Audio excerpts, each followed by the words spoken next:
스토리식 기억법. 억지로 외우지 않아도 저절로 기억되는 스토리식 기억법. 야마구치 마유.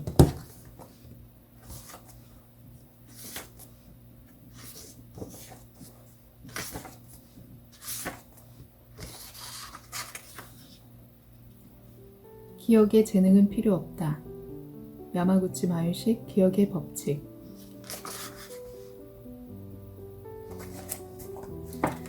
공부머리와 기억력은 전혀 관계없다. 기억력만큼은 자신 있어요. 가슴을 펴고 이렇게 말할 수 있는 사람이 과연 얼마나 될까? 세상에는 기억법에 대한 책이 수없이 많다. 그런 책을 읽다 보면 마치 기억이 특별한 능력이라도 되는 양 느껴질 정도다. 나는 늘 여기에 커다란 오해가 있다고 생각해왔다. 기억법이 특수한 능력처럼 여겨지는 까닭은 의미 없이 나열된 숫자, 모르는 사람의 이름과 얼굴처럼 무의미한 기억을 외우는 것을 목적으로 삼고 있기 때문이다. 기억력을 단련한다라는 말은 이런 무의미한 기억의 용량을 늘리는 것을 가리키는 경우가 많다. 세계 기억력 대회에서는 1시간에 2660자리 숫자를 기억하는 것처럼 경이로운 기억이 탄생하곤 한다. 기네스북에는 원주율을 속수점 67,890자리까지 외운 사람이 등록되어 있다. 물론 자신의 한계에 도전하기 위해 기억력을 열심히 단련하는 이들을 비난하려는 의도는 털끝만큼도 없다. 하지만 학교 시험 성적을 올리거나 자격 시험에 합격하기 위해 또는 업무의 효율을 높이기 위해서라는 구체적인 목적이 있는 이들에게 무의미한 기억의 용량을 늘리는 기억법이 과연 가장 좋은 지름길이 될 수 있을까?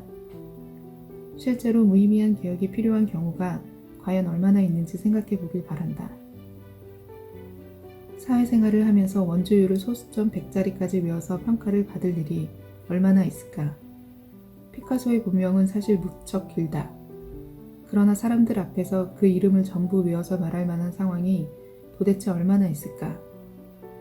나는 지금까지 살면서 그런 사람을 단 한 번밖에 보지 못했다. 그것도 퀴즈 방송이라는 무척 특수한 상황이었다. 이렇게 생각하면 지금까지 사회생활을 해오며 느끼기에 일상생활에서 필요한 기억은 대부분 의미 있는 기억이 아닐까 싶다.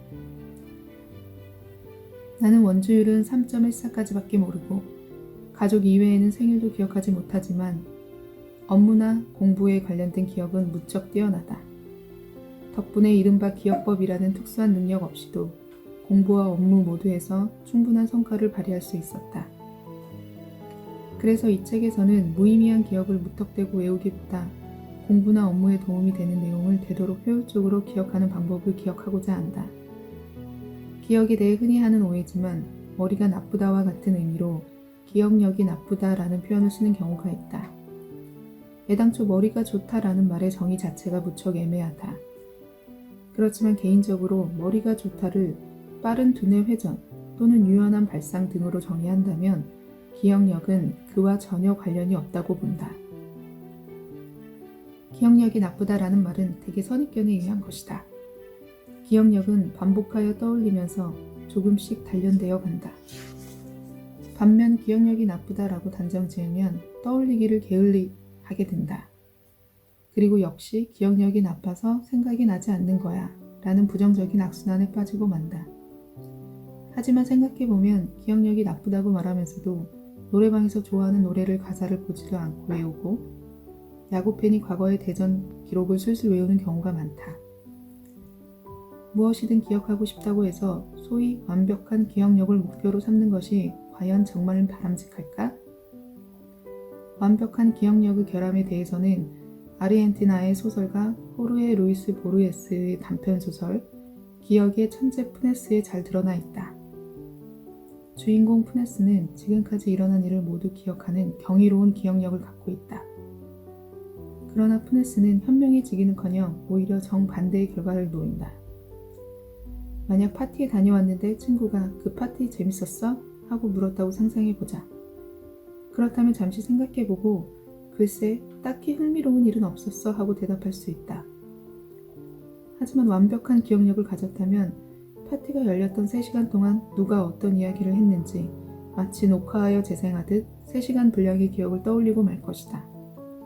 그 결과 세세한 부분은 생략하고 딱히 흥미로운 일은 없었다고 정리하여 평가하는 능력을 잃게 된다. 이처럼 기억력의 본질은 모든 것을 완벽히 기억하는 것이 아니라 오히려 일상에서 수없이 접하는 세세한 정보를 적당히 읽으면서 중요한 것을 기억하고 그것을 원할 때 마음대로 떠올릴 수 있도록 하는 데 있다. 이 책의 제목처럼 앞으로 설명한 스토리식 기억법은 의미 있는 기억만을 되도록 간단히 기억하기 위한 방법이다.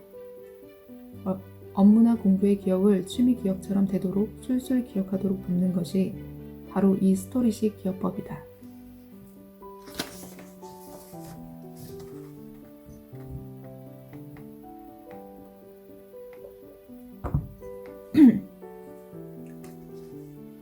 개별 단위가 아니라 스토리로 기억한다.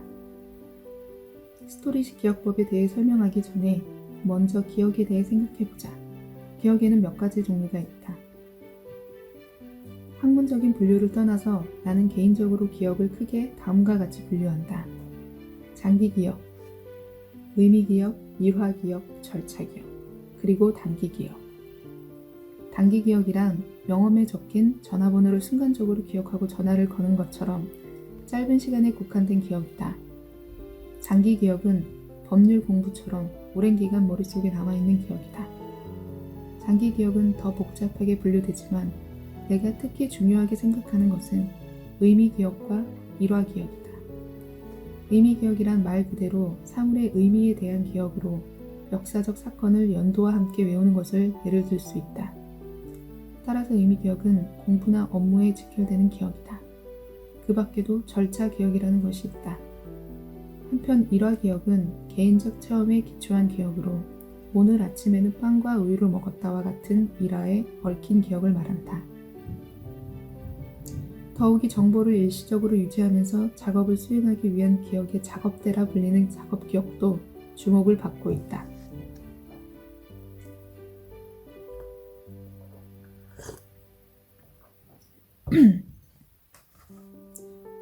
내 나름의 기억은 분류한 이유는 사실 여기에 스토리식 기억법의 힌트가 숨어 있기 때문이다. 여기서 질문 하나. 앞서 이야기한 4가지 기억 가운데 가장 기억하기 쉬운 것은 무엇일까? 정답은 일화 기억이다. 아내가 남편에게 화가 난 상황을 예로 들어보자.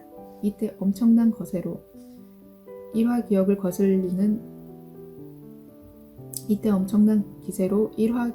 거슬러 올라가는 상황이 발생한다. 지금 눈앞에 분노의 원인이 있다고 하자. 그러면 아내의 두뇌는 비슷한 과거의 사례를 무서운 기세로 찾아낸다. 그리고 남편이 지금 저지른 잘못을 뛰어넘어 과거의 잘못을 차례로 끄집어내기 시작한다. 그리고 결국은 몇십 년도 더 지난 신혼 무렵의 일화까지 거슬러 올라가서 그 사건을 무척 자세히 묘사할 정도의 기억력을 발휘하여 주위로부터 일종의 감탄을 자아내기도 한다. 그런데 이는 부부들만 겪는 일이 아닌 모양이다. 부하 직원에게 호통을 치던 상사가 화가 격해져서 점점 과거로 거슬러 올라가 잘못을 따져 묻는 소급 처벌의 광경을 보고 옛날 일을 저리 잘 기억하고 있다니 하고 놀란 적은 없는가? 이들 사례로 알 수 있듯이 스스로 경험한 동시에 감정을 수반하는 일화 기억은 오랫동안 생생히 기억할 수 있다. 공부나 업무의 가장 중요한 의미 기억도 되도록 일화 기억에 가까운 형태로 기억하면 기억하기 쉽다. 그리고 일상에 함몰되기 쉬운 잡다한 일화 기억은 감정과 함께 기억하면 기억하기 쉽다. 사실 앞으로 설명한 스토리식 기억법은 의미 기억을 가능한 한 일화 기억에 가까운 형태로 그리고 기억 자체를 되도록 생생하게 기억하는 기억법이다. 그러면 구체적으로 어떻게 실천하면 좋을지 살펴보자. 의미 기억과 단기 기억을 일화 기억에 가깝게 만든다. 포인트 1. 의미의 흐름으로 기억한다. 스토리식 기억법은 의미 기억을 이어기를 잇듯 기억하는 방법이다. 이제부터 스토리식 기억법을 실천하기 위한 구체적인 포인트 몇 가지를 소개한다. 이야기에는 기승전결이라는 흐름이 있다. 결코 무작위로 나열되어 있는 것이 아니다. 따라서 문장을 개별 단위가 아니라 의미 흐름의 덩어리로 파악하면 무척 기억하기 쉽다. 내가 다닌 중학교에서는 마쿠라 노소시의 첫 구절을 외우는 과제를 통과해야 수업을 이수할 수 있었다. 봄은 동틀 무렵으로 시작하는 유명한 구절이다. 나는 고향 삿포로에 있는 공립중학교를 다녔다. 도쿄의 유명 학교와는 분위기가 달라서 수업 중에 창문이 열리고 날달걀이 들어오기도 날아들기도 한다. 졸업식을 마친 선배가 선생님의 자동차를 야구 방망이로 실컷 두들겼다는 이야기마저 있을 정도다. 그런 중학교에서 내 짝꿍은 불량한 아이였다. 선생님의 말에 따라 순순히 마쿠라 노소시를 외운다는 건 그의 체면이 허락하지 않는 일이었다. 역시나 그는 아무런 준비를 하지 않은 듯했다. 발표는 손을 든 순서대로 이어졌다. 누가 먼저 외워볼래? 라는 선생님의 말에 자신이 있는 학생은 손을 들고 차례로 암송했다. 물론 내 짝꿍은 앞장서서 손을 들 리가 없었다. 그 결과 마지막까지 남은 그는 할 수 없이 암송을 시작했다. 그러나 결과는 놀라웠다. 웬걸? 수업에 따라가지 못하는 것인지 일부러 그런 척하는 것인지 모르겠던 그가 마쿠라 노소시를 막힘없이 외워나가는 것이 아닌가. 옆자리에 앉아있던 나는 그의 대단할 것 없는 비결을 엿볼 수 있었다. 여기서 마쿠라 노소시의 첫 구절을 살펴보겠다. 봄은 동틀 무렵 점점 희어지다 맞닿은 하늘이 조금씩 밝아지는 산등성이에 길다란 보랏빛 구름이 걸려있는 풍경이 아름답다. 여름은 밤, 달이 뜬 날은 물론 칠흑같이 어두운 밤하늘에 반딧불이가 떼지어 이리저리 날아다니는 광경 또한 좋다. 반딧불이 한두 마리가 어스레하게 빛을 내며 날아다니는 모습도 좋다. 비 내리는 밤도 운치 있어 좋다. 가을은 해질녘, 저녁놀이 내리고 산마루가 성큼 다가왔을 때 까마귀가 서너 마리 혹은 두세 마리씩 무리지어 둥지로 날아가는 광경에 가슴이 뭉클해진다. 하물며 줄지어 날아가는 기러기떼가 저 멀리 조그맣게 보이는 풍경은 한층 정취를 자아낸다. 해가 진 뒤에 들려오는 바람소리와 벌레소리도 더할 나위 없이 좋다. 겨울은 새벽녘, 눈 내리는 아침은 말할 필요도 없고 하얗게 서리가 내린 아침도 멋있다. 추위에 서둘러 피운 숯을 옮기는 모습도 겨울에 잘 어울린다. 이때 숯을 뜨겁게 피우지 않으면 화로 속이 금세 흰재로 변하니 좋지 않다. 그의 책상에는 진하게 칠한 글자가 크게, 연하게 칠한 글자가 그보다 작게 휘갈게 쓰여 있었다. 그리고 그는 생각에 잠긴 척 아래를 슬쩍 내려다보고 그 글자를 확인하면서 암송했던 것이다. 마쿠라 노소시의 구절을 외우는 것은 결코 무의미한 문자의 나열을 기억하는 일이 아니다. 봄, 여름, 가을, 겨울, 각 계절마다 하루 중 언제가 가장 아름다운가 라는 물음에 대해 봄은 동틀 무렵, 여름은 밤, 가을은 해질녘, 겨울은 새벽녘이라고 순서대로 대답해 간다. 각각 의미 흐름의 덩어리가 있으니 그 덩어리의 첫 부분만 떠올리면 다음은 의미의 흐름에 따라 자연히 떠오르는 것이다. 각 덩어리의 길이가 길면 덩어리의 처음과 끝에 있는 전환점의 접속사만 외워두면 된다. 그러면 끝부분도 의미의 흐름으로 떠올릴 수 있다. 인간은 의미를 추구하는 동물이다. 무의미한 이야기를 듣고 그대로 따라할 때 사람은 의미가 통하도록 해석하려고 하며 그 해석에 따라 말한다. 그러므로 시간을 두고 되풀이하는 과정에서 무의미한 이야기도 의미가 있는 이야기로 변해가는 듯하다. 무의미한 이야기에 조차 자동적으로 재생하려는 힘이 작용하는데 의미 있는 이야기라면 이 자동 재생 능력이 더욱 강하게 작용하는 것은 당연하다. 스토리의 축은 의미의 흐름에 있다. 이야기든 일화든 무의미한 글자의 연속도 맥락 없이 이어지는 일화의 연속도 아니라 의미에 따라 해석할 수 있는 것 또는 자신이 의미를 부여할 수 있는 것이다. 그리고 의미의 흐름에 따라 각각 덩어리로 나누고 첫 부분만 기억해두면 뇌가 의미의 흐름에 따라 자동으로 나머지 기억을 재생해준다. 시험삼아 결혼식 축사나 긴 강연이 있을 때 그 내용을 구구절절 외우는 대신 의미의 흐름에 따라 몇 덩어리로 나눠보자. 그리고 각 덩어리의 도입부만 언제든지 볼 수 있도록 따로 적어두자. 90분에 달하는 강연 내용을 결코 외울 수 없으리라고 생각하던 나는 이 방법을 사용하여 강연을 무사히 끝마칠 수 있었다. 포인트 2. 시간순으로 기억한다. 이야기가 기억하기 쉬운 이유는 사건이 시간순으로 배열되어 있기 때문이다. 스토리식 기억법은 바로 이러한 특성을 이용한다. 고등학교를 다니던 여름방학에 나와 동생은 오스트레일리아에서 3주 동안 함께 지내게 되었다. 낮에는 일본어가 금지되었기에 밤에 침대에 누워있을 때에만 일본어로 이야기 나눌 수 있었다. 그러다 이야기거리가 떨어져서 우리는 서로 좋아하는 소설에 대해 이야기했다. 나는 프레드릭 포사이드의 아이콘이라는 소설을 무척 좋아한다. 이 소설은 상당히 길고 등장인물이 많아서 이야기가 복잡하다. 읽은 지도 몇 년이나 지났는데도 꽤 자세한 부분까지 이야기할 수 있어서 스스로도 놀랐다.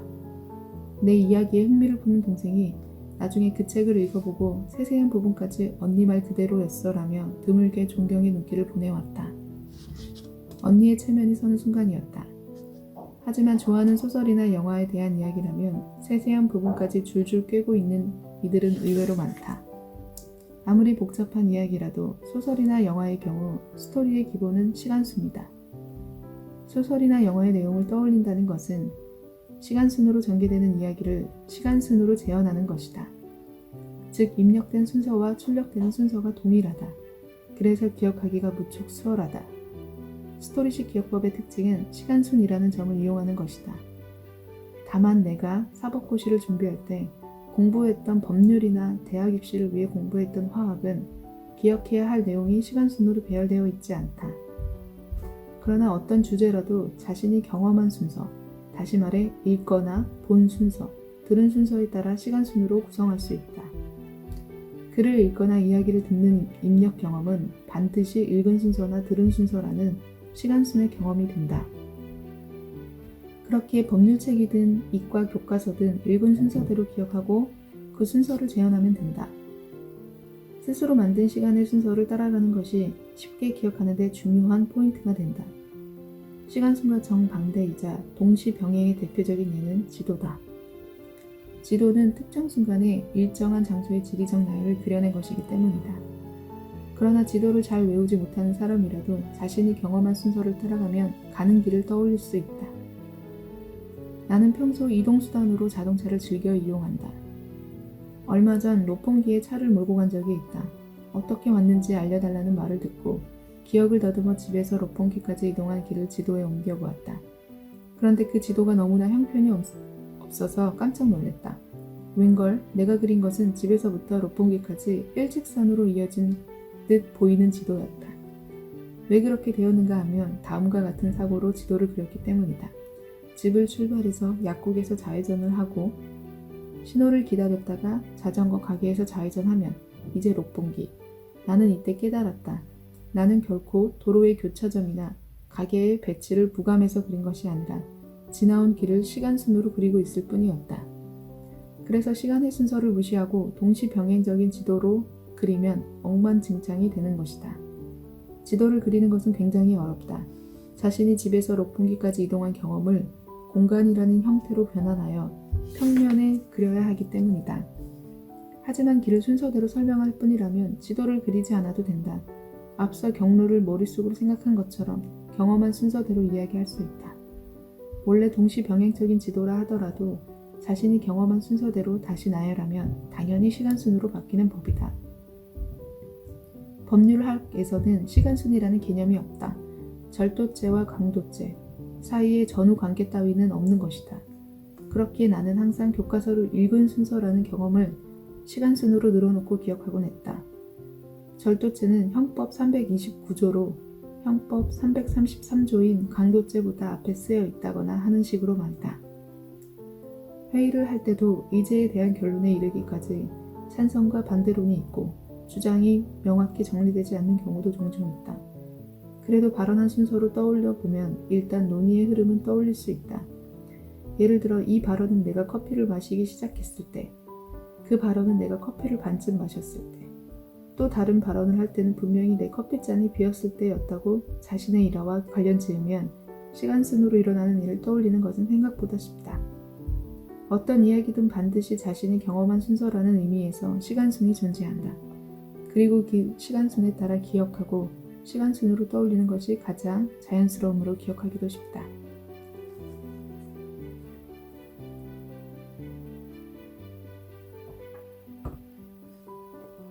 포인트 3. 규칙성을 찾아 표준화한다.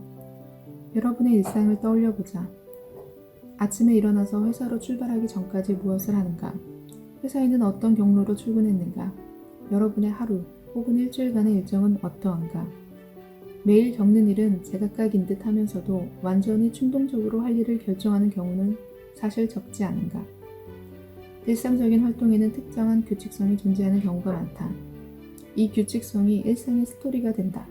나는 저녁에 귀가하면 먼저 욕조에 물을 받으면서 텔레비전을 켜고 냉장고에서 맥주를 꺼낸다.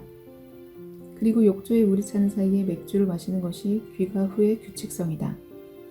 월요일 아침에는 전체 회의, 수요일에는 점심을 겸한 부서 회의, 금요일 저녁에는 업무를 일찍 마무리하고 한잔하러 가는 패턴이 나도 모르는 사이에 일주일의 대략적인 규칙성이 되어 있다. 여기에 3주에 한 번은 네일 숍에, 6주에 한 번은 미용실에 가는 것이 월 단위의 규칙성이다. 제각각인 것처럼 보이는 일상에서 특정한 의미의 흐름, 즉 규칙성을 찾아보자. 규칙성을 찾는다는 것은 일상에서 스토리를 찾아내는 작업이다. 포인트 1에서 의미의 흐름을 다뤘다. 이야기는 전후 문맥과 전혀 관계없는 일화가 아니다. 일화는 반드시 의미의 흐름, 즉 기승전결과 같은 규칙성에 따라 구성되어 있다. 그리고 그렇기 때문에 기억하기 쉽다. 마찬가지로 일상에서 공부할 때든 업무를 할 때든 이 의미의 흐름, 즉 규칙성을 찾으면 기억하기가 훨씬 쉬워진다. 단순하고 알기 쉬운 예로 끝말잇기를 들어 규칙성을 생각해보자. 예전에 우리 가족은 외워서 끝말잇기를 자주 했다.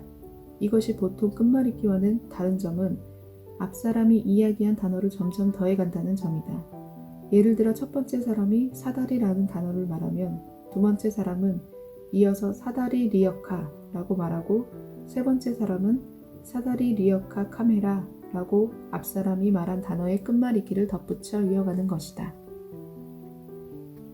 단어의 수가 늘어날수록 외우기도 어려워질 것 같지만 초등학생이 몇십 몇백 단어를 기억하기도 한다. 직접 해보면 아마 이해가 갈 것이다.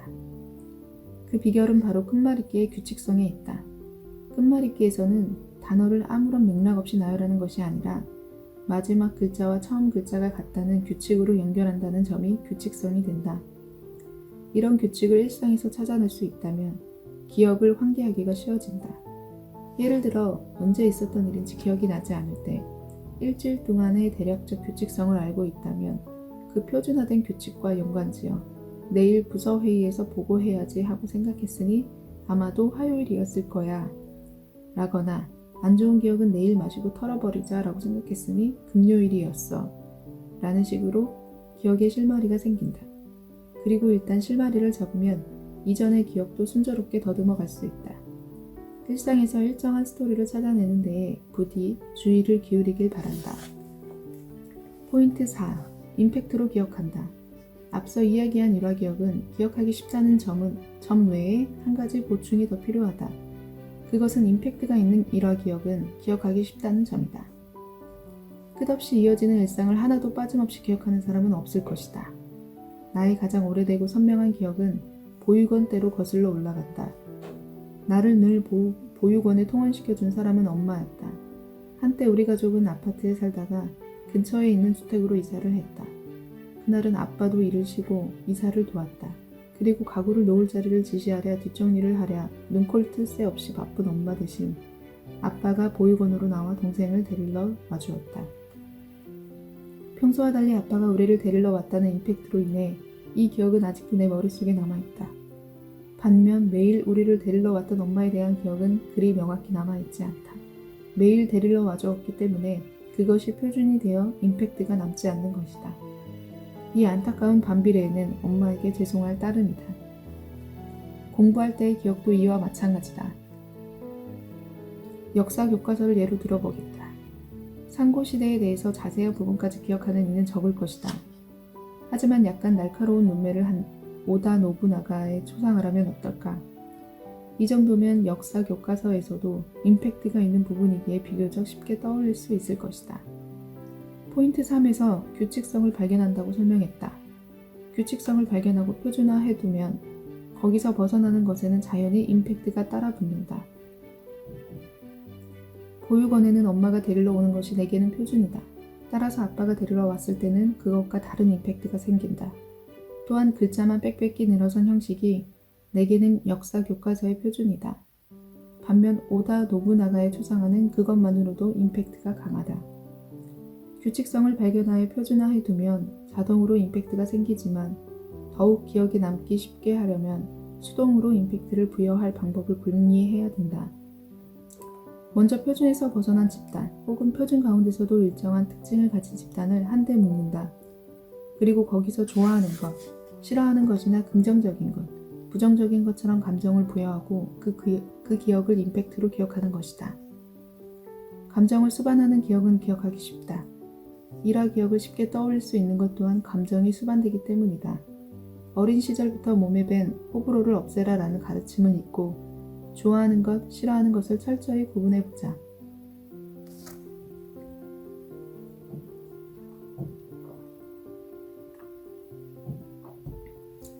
외우기 어렵지만 외워야만 하는 것의 대표적인 예는 숫자다. 역사적 사건이 일어난 연도, 생일, 전화번호도 마찬가지다. 이런 숫자의 표준이 무엇인지 생각해보면 아마도 양의 정수가 표준에 해당할 것이다. 그에 반해 일정한 특징을 갖는 집단으로는 소수나 3의 배수 같은 집단을 들 수 있다. 짝수, 홀수도 물론 좋지만 집단으로서는 너무 커서 명확한 임팩트를 부여하기가 어렵다. 3의 배수 정도가 고작일 것이다. 사실 나는 3의 배수를 무척 좋아한다. 3의 배수를 가리키는 방법은 무척 간단하다. 예를 들어 1, 2, 3이라는 숫자는 각각의 자릿수인 1, 2, 3을 더했을 때 6이라는 3의 배수가 되므로 이 숫자가 3의 배수라는 것을 알 수 있다. 이 논리를 들었을 때 3의 배수란 마법의 숫자라는 생각이 들었고 3의 배수가 좋아졌다. 그리고 이 호감이라는 감정은 역사를 공부할 때 연도를 암기하는 데 무척 도움이 되었다. 3의 배수이기만 하면 막연히 내리에 긍정적인 이미지가 남아 기억을 환기하는 중요한 단서가 된 것이다. 이렇게 호불호의 감정을 이용하여 수동적으로 임팩트를 부여하는 방법을 꼭 시험해 보기 바란다. 포인트 5. 반복으로 기억한다. 지금까지 일화 기억의 장점을 이야기했다. 반대로 의미 기억의 장점은 무엇일까? 그것은 몇 번이고 반복할 수 있다는 점이다. 이렇게 여러 번 반복하는 방법을 나는 반복 기억법이라고 부른다. 매일 같은 길로 학교를 오간다면 오늘의 통학은 어제의 통학과 전혀 다른 경험이 된다. 그러므로 일화 기억을 여러 번 반복하기는 불가능하다. 하지만 같은 길을 수없이 오가면서 이 통학으로의 경향이라는 의미 기억을 강화할 수 있다. 반복으로 의미 기억을 강화하는 데 중요한 포인트는 매일 같은 길을 꾸준히 오가는 것이다. 어제와 오늘 다른 길을 걸었다면 통학로의 경향은 의미 기억으로 정착되지 않는다. 읽어서 기억하는 경우에도 이 원리는 기본적으로 같다. 같은 내용을 다양한 표현으로 읽는 것이 아니라 기본서 한 권을 몇 번이고 읽어서 기억을 강화하는 것이다. 읽는다는 것, 즉 책장을 넘기는 행위는 스스로 하는 경험이다. 이를 여러 번 반복하면 읽은 기억이라는 개별 일화가 강화되어 의미 기억으로 승화되는 것이다. 어렸을 때 내 사고방식에 큰 영향을 준 체험은 부모님이 이 책을 읽어준 일이다. 마음에 드는 책이 있으면 나는 매일 밤 자기 전에 부모님께 몇 번이고 책을 읽어달라고 졸랐다. 나는 특히 피터팬을 좋아했다. 초등학교에 들어가기 전에 어느 날 나는 의기양양하게 동생에게 그 책을 읽어주었다. 마유가 글자를 읽고 있어. 글자를 읽지 못했던 내가 그림책을 읽는다는 사실에 엄마는 무척 놀랐다. 그러나 그림이 있는 페이지가 나오자 속임수가 들통났다. 웬걸 그림이 거꾸로 있었던 것이다. 나는 글자를 읽은 것이 아니라 기억하고 있던 피터팬의 내용을 그대로 외운 것뿐이었다. 같은 책을 반복해서 읽은 기억이 축적되면 어린아이라도 책 한 권을 기억할 수 있다. 이것이 내 스토리식 기억법의 원점이다. 반대로 축적된 기억의 허점을 깨달은 것은 포인트 3에서 이야기한 외워서 끝말잇기다. 외워서 끝말잇기는 잘하면 끝말잇기가 상당히 길게 이어진다. 그렇지만 신기할 정도로 중간에 단어가 떠오르지 않거나 막히는 일이 없다. 자신이 말한 단어는 물론 꽤 앞에서 다른 누군가가 말한 단어도 비교적 술술 나온다. 그러나 나는 특정한 패턴으로 지곤했다. 매번 막히는 부분은 사실 바로 직전의 단어였다. 사다리, 리어카, 카메라 라디오 하고 수십 수백 개의 단어를 반복하고도 신기하게도 바로 직전의 단어가 떠오르지 않아 말문이 막힌다. 이런 일이 한두 번이 아니었다.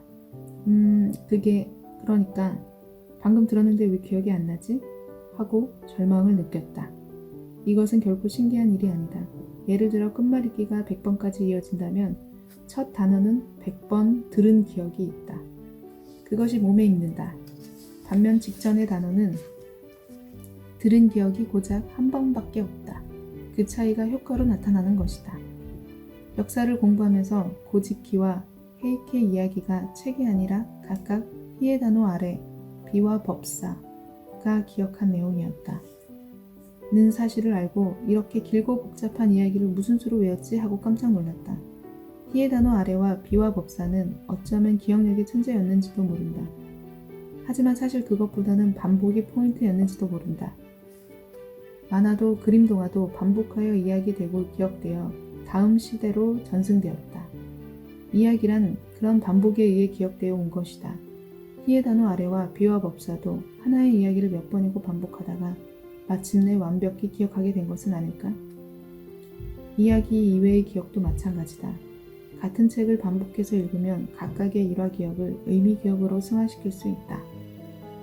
포인트 6. 동일한 방법으로 읽는다. 반복은 의미 기억을 강화하는 데에 중요하다고 이야기했다.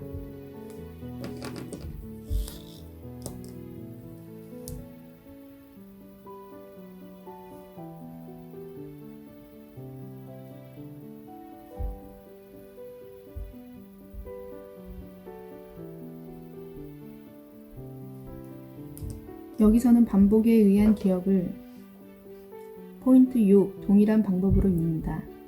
반복은 의미 기억을 강화하는 데에 중요하다고 이야기했다. 여기서는 반복에 의한 기억을 더욱 효율적으로 만들기 위한 비법을 살펴보자. 먼저 같은 책을 읽을 때 같은 방법으로 읽는 것이 중요하다. 나는 기억에 남기고 싶은 책은 계속해서 동일한 방법으로 읽는다. 구체적으로 책장을 넘길 때의 손의 위치를 고정시키는 것이다. 나는 책 아랫부분에서 3분의 1 지점을 엄지와 검지로 잡고 책장을 넘긴다. 일정한 곳에 손을 두고 일정한 동작으로 책장을 넘기는 것처럼 동작을 세분화해서 되도록 단순하게 만든다. 이는 실증을 내지 않고 반복하기 위한 중요한 포인트다. 공장의 생산 라인을 보면 알 수 있듯 획일화된 작업은 깊이 생각하지 않고 그저 하염없이 반복하기가 쉽다. 또한 이로써 책의 두께라는 기억이 몸에 밴다. 그리고 이는 신기할 만큼 기억에 도움이 된다. 이 책의 두께에 도움을 받았던 것은 사법고시 때였다. 사법고시에 합격하려면 당연히 육법전서를 달달 외워야 하지? 라는 질문을 종종 받는다. 하지만 안타깝게도 나는 총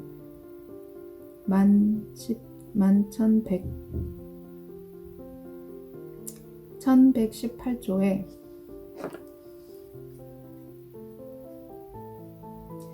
하지만 안타깝게도 나는 총 1118조에 이르는 민법은 물론 130조밖에 안 되는 헌법도 거의 기억하고 있지 않다. 사법고시는 법조문을 암기하는 능력을 평가하는 사람이 아니다. 법률의 법조문을 기억하는 능력이 변호사에게 요구되지 않기 때문이다. 육법 관련 책은 항상 주위에 있고 법률의 법조문이 모두 수록된 편리한 검색 시스템도 법률사무소의 컴퓨터에 정리되어 있다. 실무의 현장은 그렇다. 사법고시를 볼 때도 마찬가지다. 놀라운 이들도 있겠지만 사법고시의 논술식 시험을 볼 때는 사법고시용 육법이라고 불리는 새 육법책이 한 사람당 한 권씩 지급된다. 그리고 그것을 참조하면서 답안을 쓰는 것이 허용된다. 중요한 것은 육법의 법조문을 외워두는 것이 아니라 이 사법고시용 육법이라는 책의 두께 자체를 기억해 두는 것이다. 사법고시가 가까워오자 대학 도서관에는 사법고시에서 지급되는 것과 똑같은 사법고시용 육법이 산더미처럼 쌓인다. 그리고 수험생은 이 사법고시용 육법에 익숙해지는 것부터 시작한다. 일단 이 책 한 권만을 몇 번이고 되풀이해서 읽으며 법조문을 넘긴다. 조문을 펼칠 때의 규칙은 단 하나다. 손을 책 아랫부분에서 3분의 1 지점에 둔다는 것이다. 그리고 엄지와 검지로 책장을 잡고 넘기며 그 상태를 유지하는 것뿐이다. 나는 이 방법의 위력을 사법고시 당일 실감했다. 주거 침입죄와 절도죄니까 형법 319조와 329조. 이렇게 늘 하던데도 책 아랫부분 3분의 1 지점에 손을 두고 엄지와 검지로 책장을 잡자마자 난 이 책을 기억하고 있어 하는 느낌이 들었다. 그리고 책장을 넘기자 형법 319조, 다시 한번 책장을 넘기자 형법 329조가 한 번에 나왔다. 내 손이 책의 두께를 기억하고 문제에 해당하는 페이지를 떠올리고 공부했던 기억을 상기시켜 준 것이다. 이 책의 두께에 대한 기억이 시험 당일 긴장한 내게 얼마나 큰 안도감을 주었는지 모른다. 이는 오픈북 시험은 물론 사회인이 되어 늘 사용하는 두꺼운 자료에서 필요한 항목을 찾아낼 때도 도움이 된다. 무척 간단한 비결이지만 절대적인 효과를 발휘하므로 꼭 실천해 보기를 바란다. 포인트 7. 일정한 속도로 읽는다. 반복해서 읽고 기억할 때 중요한 점이 하나 더 있다. 읽는 속도를 일정하게 유지하는 것이다. 시간 압박을 기억에 적용한다고 해석하는 애들이 있는데 그와 비슷할지도 모른다. 다만 이 방법은 기억 그 자체에 도움이 된다기보다 반복을 위한 비결이다. 공장의 생산 라인에서 일하는 이들이 막힘없이 작업을 계속할 수 있는 까닭은 무엇일까? 그것은 한없이 일정한 리듬을 유지하면서 작업을 단순화하고 있기 때문이다. 마찬가지로 읽기를 되도록 단순화하고 리듬감 있게 만들어 반복하는 부담을 최소화하는 것을 목표로 한다. 먼저 기억할 대상을 한 권 고르고 펼친면 양쪽을 읽는 데에 대략 몇 초가 걸리는지 재보자. 기억하기 위해 반복한다는 관점에서는 되도록 빠른 속도로 리듬감 있게 읽어야 한다. 여기서는 조금 무리해서 계획한 평균 속도보다 1초 짧게 시간을 설정하자.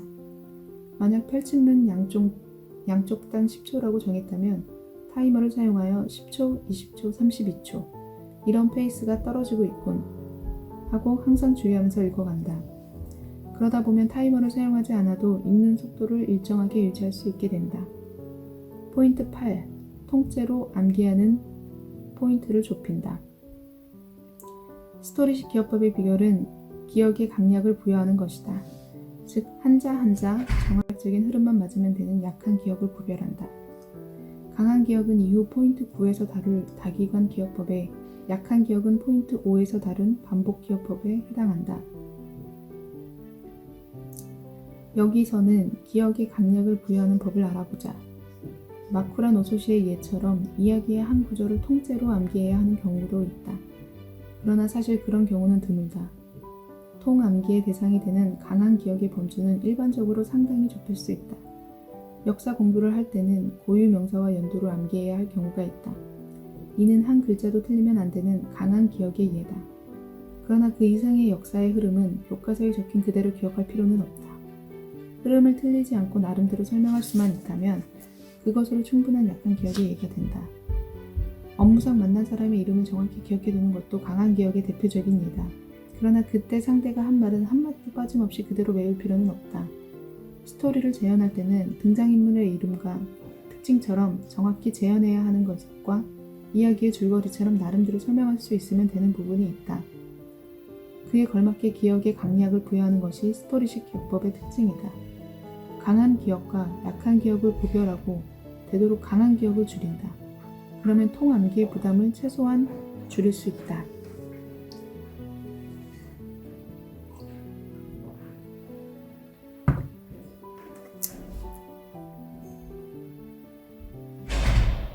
포인트 9. 읽기, 듣기, 쓰기, 말하기를 모두 활용한다. 포인트 8에서 이야기했듯 기억에는 강약이 필요하다. 흐름만 틀리지 않으면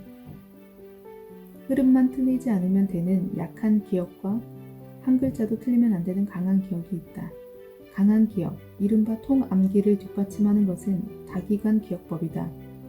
되도록 많은 기관, 눈, 귀, 손, 입 등을 사용하면 몸에 부하가 걸려 그 몸이 그 단어를 기억하게 된다. 따라서 눈으로 읽고 귀로 듣는 것만이 아니라 입으로 말하고 손으로 베껴 쓰는 것처럼 말하기와 쓰기를 더하면 훌륭한 효과를 얻을 수 있다.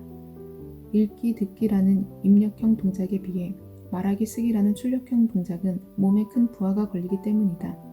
더욱이 말하기의 경우에는 말하면서 자신의 목소리를 들을 수 있고 쓰기는 자신이 쓰고 있는 글자를 읽을 수 있는 데서 때려야 뗄 수 없다.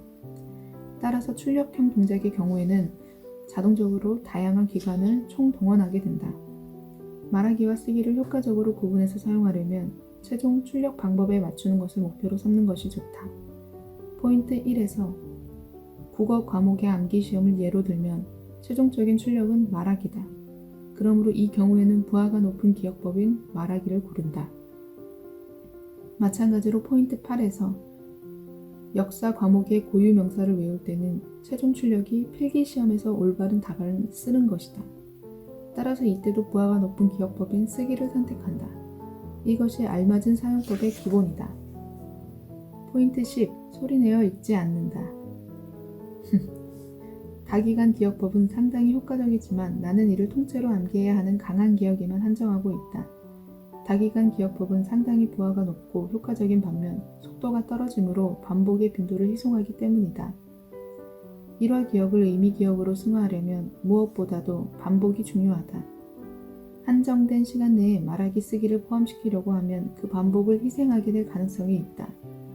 즉 다양한 기간을 사용하여 몸이 기억하게 하는 방법과 반복으로 몸이 기억하게 하는 방법은 사실 어느 한쪽을 실행하면 나머지 한쪽은 실행할 수 없다는 이율 배반의 관계에 있는 것이다. 이 경우 반복기억법의 읽기라는 동작은 묵독을 전제로 한다. 여기서 말하는 묵독은 단순히 목소리를 내지 않는다는 의미가 아니다. 음독과는 거리가 먼 묵독이라는 의미다. 당연한 말 아니야? 하고 생각할지도 모른다. 그러나 목소리를 내지 않더라도 마음속으로는 음독을 하는 경우가 종종 있다. 그 기준은 일본어 한자의 발음을 표기하는 후리가나다. 반복 기억법을 실천할 때 나는 후리가나를 전혀 읽지 않는다. 한자를 형태로 파악하고 있기 때문에 후리가나는 무용지물이다. 그러나 만약 나처럼 덤벙대는 성격이 아니라 무척 꼼꼼한 성격이라면 묵독을 할 때 마음속으로는 음독을 하고 마는 이들이 있다. 묵독을 하면서도 후리가나가 자꾸 눈에 들어온다. 이것이 마음속의 음독을 판단하는 기준이 된다. 그리고 그럴 경우 앞서 말한 것처럼 읽는 속도가 압도적으로 떨어져 반복의 빈도를 저하시킨다. 그러므로 묵독을 할 때는 음독을 할 때의 사고방식에서 완전히 벗어날 필요가 있다. 다만 아무리 해도 마음속으로 음독하고 마는 사람이 있다면 관점을 바꾸는 것도 하나의 방법이다. 반복 기억법을 포기하고 다기간 기억법을 실천한다. 즉 마음속에 음독을 그만두고 목소리를 내어 음독으로 전환하는 것이다. 포인트 11. 읽고, 읽기, 듣기, 말하기, 쓰기. 포인트 10에서 다뤘듯이 다기간 기억법과 반복 기억법은 한쪽을 실행하면 나머지 한쪽을 실행할 수 없는 이율 배반의 관계에 놓여 있다. 포인트 9에서 읽기, 듣기라는 입력형과 말하기, 쓰기라는 출력형이 있다고 이야기했다. 속도가 빠른 순으로 나열하면 읽기, 듣기, 말하기, 쓰기가 될 것이다. 그중 듣기와 말하기는 사실 속도 면에서는 그다지 차이가 없다. 그도 그럴 것이 누군가가 말하는 것을 듣는 속도는 그와 동일하기 때문이다. 그에 비해 압도적으로 속도의 차이가 나는 방법이 두 가지 있다. 먼저 읽기와 듣기의 속도 차이다. 읽기가 듣기보다 훨씬 빠르다. 따라서 여러 번 반복하려면 읽기가 유리하다. 이것이 반복법의 관점에서 듣기보다 읽기가 훨씬 의미 있다고 생각하는 이유다. 다음으로 동일한 출력형의 동작이라도 말하기와 쓰기는 속도에서 압도적인 차이가 난다. 시험삼아 짧은 문장 하나를 말하기와 쓰기를 해보고 속도를 비교해보자. 쓰기는 가장 부하가 높은 반면 속도에 미치는 영향이 현저히 큰 동작이다. 강한 기억으로서 통째로 암기할 대상이 고유 명사로 좁혀져 있는 경우에는 처음부터 쓰면서 외울 수도 있다. 고유 명사는 충분히 짧아서 쓰면서도 외워도 그리 부담이 되지 않는다. 하지만 만약 마쿠라 노소시처럼 어느 정도 길이가 있는 내용을 암기해야 한다면 갑자기 쓰기라는 방법은 추천하지 않는다. 기억이 전혀 없는 단계에서 갑자기 부하가 높은 방법에 뛰어드는 것은 상당히 비효율적이다. 처음에는 부담이 적은 동작을 반복하다가 어느 정도 윤곽이 잡힌 다음에 부담이 높은 동작으로 옮겨가는 쪽이 훨씬 효율적이다. 구체적으로는 처음에는 묵독에서부터 시작하자. 이때는 눈으로 읽기만 한다. 다음으로 소리를 내어 음독한다. 이로써 입으로 말하고 귀로 듣는 동작이 더해진다. 그리고 대강 외울 수 있게 되면 비로소 쓰기로 넘어간다. 이로써 손으로 쓰고 그것을 눈으로 보는 동작이 더해진다. 시험에서 출력은 보통 쓰는 동작이다. 그러므로 손으로도 기억해 두는 것은 의의가 있다. 단, 최종 출력이 말하기일 경우 읽기, 듣기, 말하기에서 멈추고 쓰기는 하지 않아도 된다. 굳이 속도가 느린 쓰기로 반복을 희생할 필요는 없다. 포인트 12. 반복하는 타이밍. 몇 번이고 읽는다. 이것만으로 의미 기억은 강화된다. 그러나 기왕이면 읽는 타이밍을 신경 써서 효율적으로 기억하자. 망각 곡선이란 시간의 경과와 망각의 비율을 나타낸 곡선이다. 기억은 점점 잊히기 마련이다. 그러나 망각의 타이밍에서 다시 한번 기억하면 읽는 속도가 느려져서 오랫동안 기억을 유지할 수 있다. 먼저 하루 안에 점차 빈도를 낮춰 일주일 뒤, 한 달 뒤, 다시 읽기와 듣기의 방법으로 기억을 되살린다. 내 경험상 하루 안에 한 번 복습하는 것이 기억의 정착을 높인다는 관점에서는 특히 중요하다. 마찬가지로 반복할 때도 타이밍에 신경을 쓰면 효율적으로 기억할 수 있다. 머리로는 알고 있어도 의외로 실천하기 어려운 것이 이 반복의 타이밍을 맞추는 일이다. 그 까닭은 하루 안에 복습하기는 가능하더라도 일주일 뒤에 복습하기, 한 달 뒤에 복습하기가 어렵기 때문이다. 즉 일주일, 한 달이나 지나면 전에 언제 읽었는지 잊어버리게 된다. 이렇게 날짜를 잊지 않기 위한 무척 간단한 비결이 있다. 처음 읽었을 때 그 페이지의 오른쪽 위에 읽은 날짜를 적어두는 것이다. 다음날 읽으면 다시 그 날짜를 적는다. 그러면 일주일 뒤, 한 달 뒤라는 기준을 파악하기 쉽다. 그리고 복습할 타이밍도 놓칠 우려도 사라진다.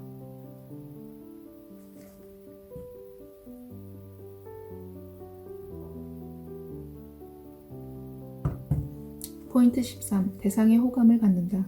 스토리식 기억법의 중요한 포인트는 자신이 좋아하는 이야기를 기억하는 것이다. 기억한다는 것은 기억하는 대상 자체를 자신 안에 받아들이는 행위다. 그렇게 자신이 좋아하는 것에 국한된다. 내가 그렇게 생각한 계기는 오래전으로 거슬러 올라간다. 내가 초등학교 때 좋아했던 책 가운데 미스 비앙카라는 시리즈가 있었다. 우아한 귀부인 같은 새하얀 생쥐 미스 비앙카의 모험을 다룬 이야기다. 이야기에 푹 빠져든 나는 미스 비앙카 시리즈 총 7권 가운데 6권까지 단숨에 읽고 말았다. 7권의 제목은 마지막 모험. 이로써 미스 비앙카 시리즈가 막을 내리는 것이다. 단순한 발상이지만 이야기가 끝나는 것이 슬퍼서 7권은 읽지 않고 남겨두려 했다. 그러나 유혹을 참지 못하고 결국 7권을 읽었다. 미스 비앙카 시리즈를 마음속에 간직하고 싶었던 나는 이 시리즈의 후기에 인용되어 있던 미스 비앙카에게 보내는 찬사를 기억해두기로 마음먹었다. 미스 비앙카는 세익스피어가 묘사한 클레오파트라와 같은 존재다. 세월도 그녀를 시들게 하지는 못했노라. 마리 앙뚜아네트의 우아함, 마쿠라 노조시를 쓴 세이 쇼나군의 교양, 겐지 모노카타리를 쓴 무라사키 시키부의 지성, 엘리자베스 브라우닝의 시적 재능, 잔다르크의 용기를 겸비한 훌륭한 히로인이다. 나는 아직도 이 찬사를 기억하고 있다. 기억해두면 미스 비앙카의 세계를 내 안에 간직할 수 있다고 생각한 것이다. 나는 좋아하는 대상을 간직하고자 기억하기를 시작했다. 어린 날의 내게 기억이란 새 옷을 사는 것과 같았다. 새 옷을 살 때는 그 옷을 얼른 입어보고 싶어 마음이 설렌다. 그러나 나는 그보다 그 옷이 오로지 내 것이라는 사실에 두근거림을 느꼈다. 이 예쁜 옷이 내 것이 된다. 언제든지 이 옷을 꺼내 바라보고 입어볼 수 있다. 그런 생각만으로도 무척 기분이 들떴다. 기억도 마찬가지다. 이 아름다운 단어가 내 것이 된다. 그리고 언제든 마음대로 떠올리고 음미할 수 있다. 그런 기분은 항상 나를 가슴 뛰게 했다. 그래서 나는 기억하는데 거부감을 덜 느꼈는지도 모른다. 어른이 되면 좋아하는 것만을 기억할 수는 없다. 이는 어쩔 수 없는 일이다. 그렇기는 하지만 가능한 한 좋아질 것 같은 대상을 고르자. 그러려면 2가지를 명심해야 한다. 첫 번째는 기억의 대상인 책 자체를 좋아하는 것이다. 기억의 대상이 되는 기본서를 고를 때는 직접 서점에 가서 아무리 시간이 걸리더라도 마음이 맞는 짝꿍을 찾자. 표지가 예쁜 것, 중후한 것, 품이 있는 것, 책에는 다양한 표정이 있다. 마음에 드는 표정을 한 책 골라야 한다. 얼마 전 법무사를 꿈꾸는 이들을 위한 강연을 준비하려고 법무사 기본서를 살펴보러 서점에 갔다. 책장 2개에 다양한 법무사 기본서가 빼곡히 꽂혀 있었다. 그중 몇 가지를 골라 먼저 표지부터 시작해서 호감이 가는 책을 골랐다. 마음이 맞는 짝꿍이 되어줄 듯한 책인지 철저하게 살펴볼 필요가 있다. 두 번째는 부분적으로라도 좋으니 호감이 생길 듯한 구석을 찾는 것이다. 역사 공부를 시작할 무렵 나는 일본어의 역사가 싫었다. 교과서 전체를 한 번 읽고 이게 뭐야?